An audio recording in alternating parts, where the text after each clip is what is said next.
T L P نے گزشتہ رات اپنے کیا مطالبات رکھے اور حکومت کا اس پر کیا جواب تھا؟ اور اہم سوال یہ بھی ہے کہ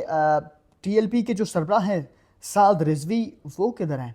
یہ اہم سوال ہے، اس کی تفصیلات بھی آپ کے سامنے رکھتے ہیں اور ہوش ربا کچھ تفصیلات منظر عام پر آئی ہیں، وہ کیا کچھ ہیں اس کی تفصیلات آپ کے سامنے آج کی اس ویڈیو میں تفصیلیں رکھیں گے۔ بسم اللہ الرحمن الرحیم، السلام علیکم ناظرین، آپ اپنا ڈیجیٹل چینل دیکھ رہے ہیں، میں صدیق اورنگزیب آپ کی خدمت میں حاضر ہوں۔ ناظرین، ویڈیو کا باقاعدہ آغاز کریں گے، لیکن اس سے قبل آپ تمام ناظرین سے گزارش ہے کہ ہماری یوٹیوب چینل کو سبسکرائب کر لیجیے گا تاکہ آنے والی اپڈیٹس بآسانی آپ لوگوں تک پہنچ سکیں۔ ناظرین، ویڈیو کو باقاعدہ آغاز کرتے ہیں اور بات کریں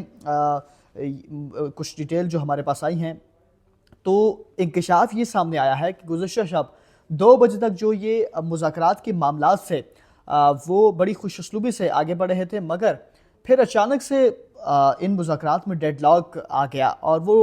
ٹی ایل پی نے یہ مطالبہ کیا کہ وہ صرف ادارے سے مذاکرات کرے گی،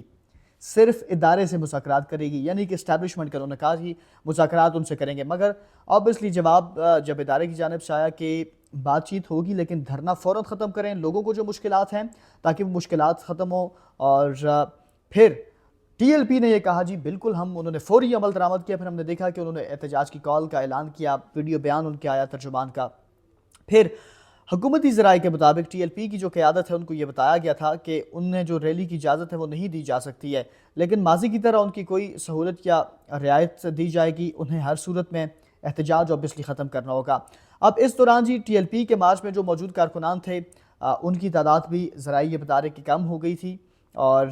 ساتھ ہی کل رات بھی غیر سرکاری سطح پر جو ٹی ایل پی کو انگیج کیا جا رہا تھا، مگر سرکاری ذرائع کے مطابق جو ٹی ایل پی ہے انہوں نے یہ شرط رکھی تھی کہ ان کو گرفتار جو کارکنان ہیں ان کو فوری طور پر رہا کیا جائے، اور جو مرنے والے کارکنان ہیں ان کو دیت اور زخمیوں کو معاوضہ بھی دیا جائے، ضبط کیا گیا جو قیمتی سامان ہے، رقم ہے، وہ بھی واپس کی جائے، اور اس میں بہت سارے سونے کا کہا جا رہا ہے، سونا ہے اور کچھ کیش کی بات میں بھی پیسے ہیں، وہ تمام چیزیں بھی واپس کی جائیں، یہ مطالبہ تھا۔ اور ساتھ ہی ٹی ایل پی نے یہ مطالبہ بھی کیا، ذرائع یہ بتا رہے ہیں کہ حکومتی وزراء نے جنہوں نے سخت زبان استعمال کی ہے وہ اپنے الفاظ پر معافی مانگے، مگر ذرائع کے مطابق اس بات چیت کے دوران ٹی ایل پی کو یہ جواب دیا گیا کہ وہ کارکن جو بے گناہ ہیں انہیں تو رہا کر دیا جائے گا، مگر اس تشدد میں جو ملوث کارکنان ہیں آبویسلی ان کو کارروائی کا سامنا کرنے پڑے گا، اور مختلف جگہوں پہ ہم نے دیکھا کہ اس حوالے سے مقدمات بھی پولیس کی جانب سے درج کیے گئے ہیں۔ اب کارکنان کو تو آبویسلی کارروائی کا جو قانونی کارروائی ہے سامنا کرنے پڑے گا۔ اب حکومت نے یہ کہا کہ ان کی رہائی فوراً نہیں ہو سکتی، اور دیت اور معاوضے کے مطالبے پر بھی جواب دیا کہ جو متعدد پولیس اہلکار ہیں ٹی ایل پی نے جن کو تشدد کا نشانہ بنایا، آبویسلی بہت سارے آپ نے دیکھا کہ جس میں شہادتیں بھی ہوئی، ایک پولیس افسر بھی شہید ہوا، اور اس دوران حکومت یہ بھی بارہا ٹی ایل پی کو باور کراتی رہی کہ ٹی ایل پی کو آگے بڑھنے کی جو اجازت ہے وہ ہرگز نہیں دی جائے گی، اور ٹی ایل پی کا جو پرتشدد احتجاج ہے، مظاہرہ ہے، وہ ایک ماضی ہے، ظاہری سی بات ہے، اس لیے بات چیت اس وقت ہی آگے بڑھے گی جب ٹی ایل پی اپنا احتجاج جو ہے وہ ختم کرے گی۔ اب ساتھ ہی مزید یہ بھی آپ کو بتائیں کہ سرکاری ذرائع کے مطابق جو ٹی ایل پی ہے انہوں نے یہ موقف اختیار کیا کہ وہ اسلام آباد میں امریکی سفارت خانے جا کر صرف احتجاجی جو مراسلہ ہے وہ دے کر احتجاج ختم کر دے گی، مگر ٹی ایل پی کی جانب سے ماضی کے پس منظر میں اس کی اجازت ان کو نہیں دی گئی، اور حکومتی ذرائع نے یہ بھی بتایا کہ اس سب کے باوجود گزشتہ شب 2 بجے تمام تر جو معاملات تھے وہ خوش اسلوبی سے تمام تر معاملات جو ہیں وہ آگے بڑھے تھے، لیکن اچانک ڈیڈ لاک جب پیدا ہوا تو پھر ڈی ایل پی نے یہ مطالبہ کیا کہ صرف ادارے سے مذاکرات کرے گی، مگر جواب وہی ڈیمانڈ کہ آپ اپنی احتجاج کی کال دیں واپس ختم کرنے کی، تو پھر یہ ٹی ایل پی نے نہیں مانی اور مطالبات دہرائے، تو قانون نافذ کرنے والے ادارے جو پہلے سے تیار بیٹھے تھے انہوں نے پھر آپریشن کے ذریعے احتجاج کو ختم کروا دیا، یہ ذرائع بتا رہے ہیں۔ اچھا، یہ ساری جو گفتگو میں نے آپ کو بتائی یہ جیو نیوز کے پروگرام شاہ زیب خانزادہ میں انہوں نے شاہ زیب خانزادہ صاحب نے یہ انکشاف کیا ہے، اور یہ تمام تر سٹوری ابھی بھی جیو نیوز کی ویب سائٹ کے اوپر آپ دیکھ سکتے ہیں جا کر، وہاں پر موجود ہے۔ اب دوسری جانب جو مذہبی جماعت کے پرتشدد احتجاج اور پولیس پر حملے کا جو معاملہ ہے اس حوالے سے پولیس ذرائع کچھ مزید بتا رہے ہیں۔ پولیس ذرائع یہ کہہ رہے ہیں کہ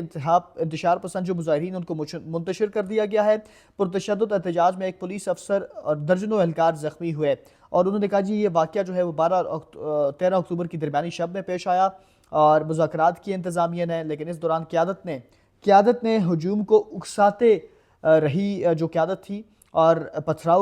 ہجوم نے جو ہے پتھراؤ، کینوں والے ڈنڈے اور پیٹرول بموں سمیت تشدد آمیز ہتھ کنڈے بھی استعمال کیے، یہ پولیس ذرائع بتا رہے ہیں۔ اور پولیس ذرائع کا مزید یہ بھی کہنا ہے کہ پولیس اہلکاروں نے اسلحہ چھین کر فائرنگ کی۔ پوسٹ مارٹم رپورٹ میں یہ جو فائرنگ کی گئی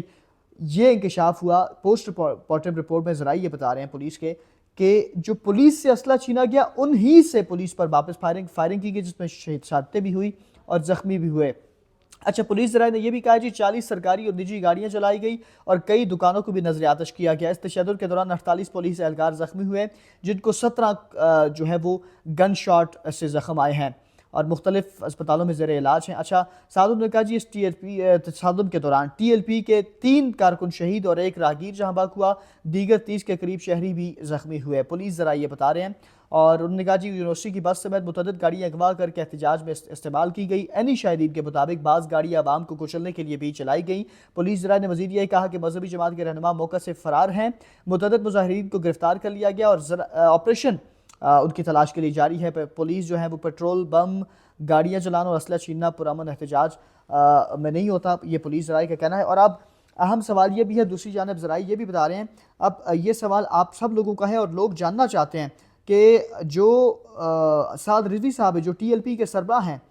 وہ کہاں پر ہیں؟ تمام لوگ جاننا چاہتے ہیں، سب لوگوں کا سوال ہے۔ اب ذرائع یہ بتا رہے ہیں کہ قانون نافذ کرنے والے ادارے جو ہیں انہوں نے ٹی ایل پی کے سربراہ سعد رضوی صاحب کا سراغ لگا لیا ہے، اور قانون نافذ کرنے والے اداروں نے سعد رضوی اور انس رضوی کا بھی ساتھ سراغ لگایا، یاد رکھیں۔ اور قانون نافذ کرنے والے یہ بتا رہے ہیں، ذرائع یہ بتا رہے ہیں کہ ان کو جلد از جلد گرفتار کر لیا جائے گا۔ انس رضوی اور سعد رضوی کے جو زخمی ہونے کی مختلف اطلاعات ہیں کہ شاید ان کو زخمی ہوئی ہیں، بہت جگہوں پر مبینہ طور پر لکھا گیا کہ ان کو گولیاں بھی لگی ہیں۔ فی الحال ان کے بارے میں کچھ نہیں کہا جا سکتا، اگر وہ زخمی ہے تو انہیں فوراً خود کو قانون نافذ کرنے والے اداروں کے حوالے کر دینا چاہیے تاکہ ان کا علاج کرایا جا سکے۔ یہ تمام تر چیزیں تھیں جو تفصیل تھی ہمارے پاس وہ آپ کے سامنے رکھی ہے۔ آپ اس بارے میں اپنی کیا رائے رکھتے ہیں؟ کمنٹ سیکشن میں اپنی رائے کا اظہار ضرور کیجیے گا، ویڈیو کو لائک کیجیے گا، شیئر کیجیے گا اور یوٹیوب چینل کو بھی سبسکرائب کر کے اپنی محبت کا اظہار ضرور کیجیے گا۔ مجھے صدیق اورنگزیب کو اجازت دیجیے۔ اللہ حافظ۔ پاکستان زندہ باد۔